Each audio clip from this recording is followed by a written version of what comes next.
ఒకసారి రాజు లైన్లోకి వచ్చిండు. రాజు నమస్కారం. హలో హలో అన్న నమస్తే అన్న. రాజు మీరు నాతో పాటు మార్నింగ్ న్యూస్ లైవ్లో ఉన్నారు. రాజు అన్న నమస్కారం అన్న, గుడ్ మార్నింగ్ అన్న, శుభోదయం. రాజు నాకు కొంచెం ఇన్ఫర్మేషన్ కావాలి మీ నుంచి. ఏదైతే మీ ఏబీవీపీకి సంబంధించినటువంటి నాయకులు ఎవరైతే నక్సల్ చేతిలో మరణించారో ఒకసారి వాళ్ళ గురించి చెప్పగలుగుతారా? అన్న, ఇదే తెలంగాణ రాష్ట్రంలో జాతీయవాద సిద్ధాంతాన్ని పెంపొందించడానికి, జాతీయ జెండాని కాపాడుకోవడానికి ఇదే నక్సల్ స్టేజ్ లో దాదాపు 45 మంది ఏబీపీ కార్యకర్తలు ఆనాడు జగన్మోహన్ రెడ్డి అన్న నుండి మొదలు పెడితే ఈనాడు అనేక మంది విద్యార్థి కార్యకర్తలు ఈ యొక్క నమ్ముకున్న సిద్ధాంతానికి కట్టుబడి ఉండి ఈరోజు ఆత్మ బలిదానాలు చేసుకోవడం జరిగింది. మనం ముఖ్యంగా చూస్తున్నట్టయితే నిన్న కూడా ఈ యొక్క నక్సల్స్ ఈరోజు అగాంతకులు సిద్దిపేట జిల్లా కన్వీనర్ సావుల ఆదిత్య అనే విద్యార్థి నాయకుని మీద కూడా దాడి చేయడాన్ని ఏబీపీ తీవ్రంగా ఖండిస్తుందన్న. అంటే ఇప్పుడు మావోయిస్టులు చనిపోతా ఉన్నారు అని చెప్పి కొంతమంది చాలా మంది గగ్గర్లు పెడతా ఉన్నారు. ఇట్లా చంపడం కరెక్ట్ కాదు, ఇలా మీరు ఇట్లా మావోయిస్టులను ఏరివేత కరెక్ట్ కాదని చెప్పి మాట్లాడుతున్నారు. ఆ రోజు మరి ఆ యొక్క ఉద్యమంలో మరి జాతీయవాద విద్యార్థి నాయకులను చంపినప్పుడు ఇలాంటివి ఏమైనా వినిపించినాయా రాజు? అన్న, ముమ్మాటికి ఈ యొక్క నక్సల్స్ ఆనాడు హింసాత్మకంగా ఏబీపీ కార్యకర్తలను కావచ్చు, ఎవరైతే జాతీయ భావం కలిగిన విద్యార్థి నాయకులను కావచ్చు చంపిన రోజు మరి ఏనాడు కూడా వీళ్ళు ఒక్క రోజు కూడా మాట్లాడలేదు. మనం ఈ రోజు కూడా ఏం చెప్తున్నాం అంటే ఆ యొక్క తుపాకీ తూటాలు వదలండి, ఆ యొక్క మరణాయుధాలు వదలండి, ఈ యొక్క రాజ్యాంగబద్ధంగా మీరు కూడా సమాజంలోకి రాండి, మనందరం కూడా ప్రజాస్వామ్యంగా ప్రజా సమస్యల గురించి కొట్లాడదామని ఈ రోజు నక్సల్స్ కి మేము ఆపరేషన్ కగార్కి మద్దతు ఇస్తూనే మీరందరూ కూడా మీ తుపాకీ తూటాలను వదిలి రాజ్యాంగబద్ధంగా అడవులను విడిచి రాండి, మనందరం కూడా సమాజ అభివృద్ధి కోసం కృషి చేద్దామని ఏబీపీ విన్నవించుకుంటుందన్న.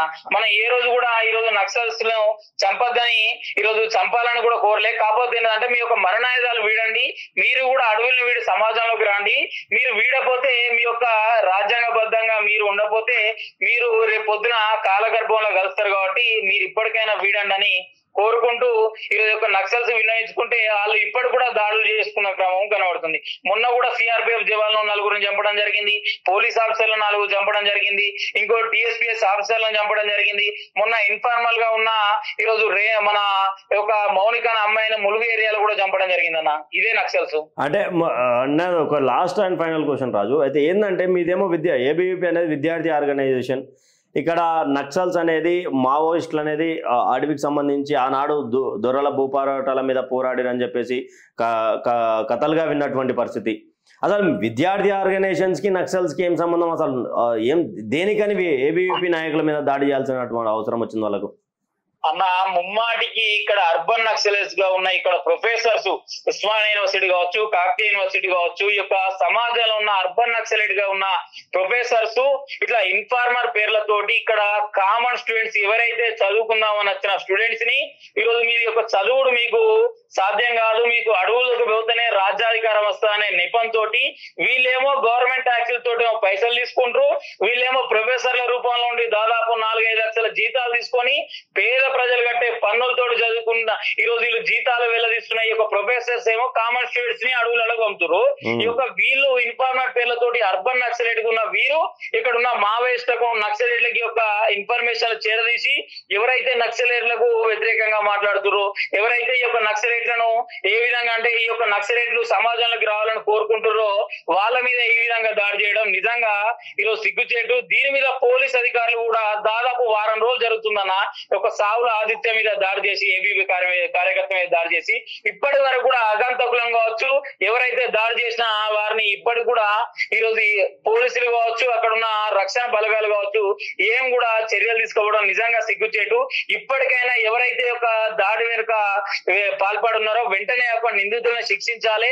ఈ రోజు సమాజ అభివృద్ధి కోసం కావచ్చు, జాతీయ భావం కోసం కావచ్చు, జాతీయ జెండా కోసం కావచ్చు, జాతీయవాద సిద్ధాంతం కోసం కావచ్చు, దేశ అభ్యున్నతి కోసం కావచ్చు, ఇలా అనేక సమస్యల మీద ఏబీపీ నాయకులు కొట్లాడుతుంటే వారి మీద ఇలాంటి దాడులు చేయడం నిజంగా సిగ్గుచేటు. నిజంగా ఇక దాడులు చేసిన వారికి నిజంగా సిగ్గుండాలి. ఎందుకంటే ఒక దేశ అభివృద్ధి గురించి ఆలోచించడం తప్ప, ఈరోజు విద్యార్థి బలోపేతం గురించి ఆలోచించడం తప్ప, జాతీయ భావం కలిగిన సిద్ధాంతం గురించి ఆలోచించడం తప్ప, ఒక జాతీయ జెండా బాగుండాలి, ఒక దేశం బాగుండాలి, ఒక దేశంలో ఉన్న సమాజంలో ఉన్న ప్రజలు బాగుండాలి, విద్యార్థులు బాగుండాలని ఈరోజు విద్యార్థి నాయకులు ధర్నాలు కావచ్చు, రాస్తారోకలు కావచ్చు, మా యొక్క వాయిస్ బయటకి ఇస్తుంటే ఇలాంటి దాడులు చేయడం నిజంగా సిగ్గుచేటన్నా. ఇప్పటికైనా ఈ యొక్క దాడులు చేసిన వారి వెనుక కుట్ర కోణాలు ఉన్నాయి. ఇప్పటికైనా వీటిని వెనక్కి వీటిని దర్యాప్తు చేసి వీటిలోని నిజాలు బయటపెట్టి పోలీస్ అధికారులు ఇలాంటి దాడులు ముమ్మాటికి జరగకుండా చర్యలు తీసుకోవాలని పోలీస్ ఆఫీసర్లు కోరుకుంటున్నారు. ప్రభుత్వం నుంచి స్పందన వస్తుంది. ప్రభుత్వం నుంచి ఆదిత్య మీద జరిగినటువంటి దాడికి ప్రతిస్పందనగా మీకు న్యాయం జరుగుతుందని అనుకుంటున్నారా? నిజంగా రాష్ట్ర ప్రభుత్వం నుండి మాకు ముమ్మాటికి న్యాయం జరుగుతుందని మేము ఏదో కోరుకుంటలేమన్నా. ఎందుకంటే ఇదే నక్సలైట్లను కావచ్చు, ఇదే అర్బన్ నక్సలైట్లను జంపన్న కావచ్చు, ప్రొఫెసర్ కాసిం కావచ్చు, అరగోపాల్ కావచ్చు, ఇలాంటి నక్సలైట్లను దగ్గర పెట్టుకొని ముఖ్యమంత్రి పరిపాలన వహిస్తుండు. వీళ్ళనంటే శాంతి చర్చలు జరపాలని వీళ్ళందరూ కూడా ఒక లెటర్ ఇస్తే దానికి ఒక కమిటీ వేసి నిజంగా శాంతి చర్చలు జరపాలని కోరుకుంటుండే. ఇదే తెలంగాణ రాష్ట్రంలో దుద్దిల శ్రీధర్ బాబు గారి తండ్రి గారు కూడా ఇదే నక్సలైట్ చేతిలో చనిపోవడం జరిగింది. డికే అర్ణమ్మ గారి తండ్రి గారు కూడా ఇదే నక్సలైట్ చేతిలో చనిపోవడం జరిగింది. అనేక మంది ప్రజాప్రతినిధులు కావచ్చు, పోలీస్ ఆఫీసర్లు కావచ్చు, అనేక మంది సాధారణ ప్రజలు కావచ్చు, అనేక మంది ఈ రోజు అడవుల ఈ రోజు గిరిజన తండాలలో ఉండే ప్రజలు కావచ్చు, ఇలా ఈ యొక్క నక్సలైట్ల చేతిలో ఈ రోజు చనిపోతే మరి ఏనాడు కూడా ఈ యొక్క రాష్ట్ర ముఖ్యమంత్రి స్పందించలే. మరి ఈనాడు ఈ రోజు వాళ్ళందరం కూడా దగ్గర తీసుకుపోయి వారితోటి శాంతి చర్చలు జరపడం అంటే నిజంగా ఈ యొక్క రాష్ట్ర ముఖ్యమంత్రికి నిజంగా సోవింటే, నిజంగా సమాజం మీద పట్టింపు ఉంటే, నిజంగా రాష్ట్ర ప్రజల మీద పట్టింపు ఉంటే వెంటనే వారికి ఏమో శాంతి చర్చలు జరపాలంటే వెంటనే మీరు తుపాకీ తూటాలు విడండి. మీరు కూడా ఈ యొక్క సమాజంలోకి రండి. నాలాగా ప్రజాస్వామ్యంలోకి వచ్చి ప్రజల చేత ఓటు హక్కుల చేత గెలిపించుకోండి. నా లెక్క మీరు కూడా ప్రజా జీవితంలోకి రండి, ప్రజా ప్రతినిధులు కావచ్చు అని కోరుకోవాలి. ములుగు సీతక్క ఎవరన్నా ఆమె ఈ రోజు మంత్రి అయింది, ఆనాడు ఆమె నక్సలైట్. ఈ రోజు యొక్క ప్రజాస్వామ్యంలోకి వస్తామని ఆమె చంపేసామన్నా మనం. ఆమె కూడా రాజ్యాంగబద్ధంగా వచ్చింది, ప్రజాస్వామ్యంలో పోటీ చేసింది. ప్రజాస్వామ్యంలో పోటీ చేసిన తర్వాత ఈ రోజు మంచి ఉన్నత స్థాయి ప్రజాప్రతినిధిగా ఉంది. మరి ఇలాంటి వారిని మనం కూడా ఏమనలేగా అన్న. వీటన్నిటిని కూడా గుర్తుంచుకోవాలి. ఇప్పటికైనా రాష్ట్ర ముఖ్యమంత్రి ఈ శాంతి చర్చలు అంటే ఒకటే చేయి. నువ్వు నిజంగా నీకేమైనా పట్టింపు ఉంటే ఆ యొక్క తుపాకీ చూటాలను వదిలి రాజ్యాంగబద్ధంగా వాళ్ళు కూడా ఓటేసేటట్టు తయారు చేసి వాళ్ళు కూడా సమాజ అభివృద్ధి కోసం పనిచేయాలంటే సమాజంలో గెలవాలి. మీరు అవన్నీ వదలాలని కోరు ఈ యొక్క రాష్ట్ర ముఖ్యమంత్రికి నిజంగా పట్టింపు ఉంటే. నిజంగా ఈ యొక్క రాష్ట్ర ముఖ్యమంత్రికి ఇలాంటి దాడులు జరిగినా కూడా ఇప్పటికి కూడా పట్టింపు లేదు. ఎందుకంటే ఇలా తిరిగేదే నక్సలైట్లు, వామపక్ష భావజాలు కలిగిన ఈరోజు ప్రజాప్రతినిధులతో కావచ్చు, ఆ యొక్క ప్రొఫెసర్లతో తిరుగుతుంది. కాబట్టి రేపు పొద్దున నా యొక్క కుర్చీకే లెసరు పెడతారనే నిబంధనతో ఆయన యొక్క దాడి మీద కూడా ఇప్పటికి కూడా స్పందించలేదు. అంటే ఫైనల్ గా ఆదివాసీలను కూడా చంపుతా ఉన్నారు. ఎక్కువ శాతంగా గిరిజన బిడ్డలను టార్గెట్ గా, నక్సల్స్ కాదు టార్గెట్, గిరిజన బిడ్డలు అడవులు ఖాళీ చేయించడానికి గిరిజన బిడ్డల మీద, ఆదివాసుల బిడ్డల మీద ఆపరేషన్ కగారు పనిచేస్తా ఉన్నది. వాళ్ళని అడ్డుకునే ప్రయత్నమే నక్సల్స్ చేస్తే నక్సల్స్ దాడిలో మరణిస్తా ఉన్నారని చెప్పేసి మాట్లాడుతా ఉన్నారు. దీనిపై ఏం స్పందిస్తారు? తెలంగాణ రాష్ట్రంలో వీళ్ళు అర్బన్ నక్సలైట్లు కావచ్చు ఏమన్నా అంటే ఏంటంటే గిరిజన తండాల్లో ఉన్న అమాయక ప్రజలను భయాందోళన గురి చేయడానికి ఇలాంటి నక్సలైట్ల మీద దాడులు చేస్తారు, ఆపరేషన్ కగారం మొదలుపెట్టారని ఈ యొక్క వ్యాఖ్యలు చేస్తారు కదా. నిజంగా తెలంగాణ రాష్ట్రంలో కావచ్చు, భారతదేశంలో కావచ్చు, గిరిజన తండాలలో ఈ రోజు అభివృద్ధికి ఆటంకం కలిగిస్తున్న వ్యక్తులు నక్సలైట్లు. అక్కడ ఇప్పుడు ఒక రోడ్ వేయాలన్నా, అక్కడ స్కూల్ కట్టాలన్నా, ఇప్పుడు ఒక చదువు చెప్పాలన్నా అక్కడ ఉన్న టీచర్లను భయాందోళన గురి చేసి చంపిన దాఖలాలున్నాయి. దాదాపు ఇదే నక్సలైట్ల చేతిలో ఆదివాసులు కావచ్చు, సాధారణ ప్రజలు కావచ్చు 16,000 మంది పైచిలకు చనిపోయారు ఒక భారతదేశంలో. మరి దీనికి ఒక నక్సలైట్లు ఏం సమానం చెప్తారు? నిజంగా మీకు చిత్తశుద్ధి ఉంటే, నిజంగా మీకు ఏమైనా ఉంటే తెలంగాణలో గిరిజన ప్రాంతాల్లో ఉన్న ఈరోజు ప్రజలకు అభివృద్ధి కలగాలంటే మీరు వెంటనే అడవులను విడిచి సమాజంలోకి రావాలి. ఎందుకంటే అక్కడ ఉన్న పాఠశాలలు డెవలప్ అవుతలేవు. అక్కడ ఉన్న ప్రజలు మీ యొక్క భయాందోళనకు గురై ఇప్పటికి కూడా ఈరోజు ఇన్ఫార్మర్ పేర్లతోటి వాళ్ళని చంపేస్తారు. అక్కడ ఉన్న ప్రజల్ని అనేక మందిని తీవ్ర ఇబ్బందులకు గురి చేస్తారు. అక్కడ ఉన్న పేద ప్రజల్ని కావచ్చు, ఈరోజు విద్యార్థులను కావచ్చు, ఈరోజు ఏమో చదువు దూరం చేస్తారు.